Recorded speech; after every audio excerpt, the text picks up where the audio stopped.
Pieces in shorts programme में एक बार फिर से आपका स्वागत है। आज का विषय है चर्चा में प्रधानमंत्री FME योजना। सबसे पहले देख लेते हैं ये चर्चा में क्यों है। हाल ही में प्रधानमंत्री सूक्ष्म खाद्य उद्योग उन्नयन योजना या PMFME के अंतर्गत बिहार ने देश में प्रथम स्थान प्राप्त किया है। बिहार ने इस योजना के तहत अपने सूक्ष्म खाद्य उद्योगों को बढ़ावा देने और उनकी गुणवत्ता सुधारने में बेहतरीन काम किया है। अब जान लेते हैं प्रधानमंत्री FME योजना के बारे में। यह एक केंद्र प्रायोजित योजना है। इसकी शुरुआत 29 जून 2020 को खाद्य प्रसंस्करण उद्योग मंत्रालय द्वारा की गई थी। इसका मकसद सूक्ष्म खाद्य प्रसंस्करण उद्यमों को बढ़ावा देने और उनकी क्षमता को विकसित करना है। यह योजना आत्मनिर्भर भारत अभियान का हिस्सा है।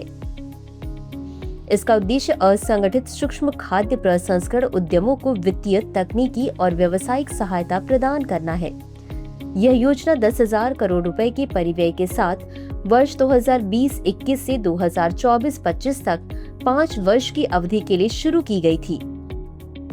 यह योजना इनपुट की खरीद, सामान्य सेवाओं का लाभ उठाने के लिए एक जिला एक उत्पाद के दृष्टिकोण को अपनाती है।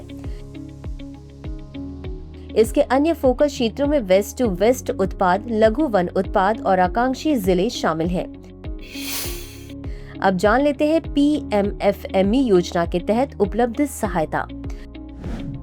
व्यक्तिगत उद्यमियों को परियोजना लागत का 35% तक सब्सिडी अधिकतम 10 लाख रुपए तक प्रदान की जाती है।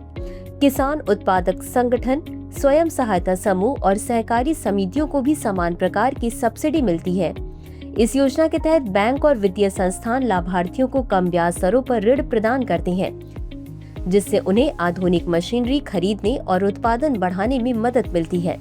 इस योजना में उद्यमिता विकास कौशल के लिए प्रशिक्षण की परिकल्पना की गई है। EDP प्लस खाद्य प्रसंस्करण उद्योग एवं उत्पाद विशिष्ट कौशल की आवश्यकताओं को पूरा करने के लिए एक संशोधित कार्यक्रम है। इसी के साथ अंत में देख लेते हैं आज के अभ्यास प्रश्न को। प्रधानमंत्री FME योजना के संदर्भ में निम्नलिखित कथनों पर विचार करें। 1. यह केंद्र और राज्य की संयुक्त योजना है। 2. इसका नोडल मंत्रालय खाद्य प्रसंस्करण उद्योग मंत्रालय है। उपर्युक्त में से कौन सा या कौन से कथन सही है? यह सही है। A केवल 1, B केवल 2, C 1 और 2 दोनों, D न तो 1 और न ही 2। इस प्रश्न का उत्तर कमेंट बॉक्स में जरूर दें। आज के लिए बस इतना ही। धन्यवाद।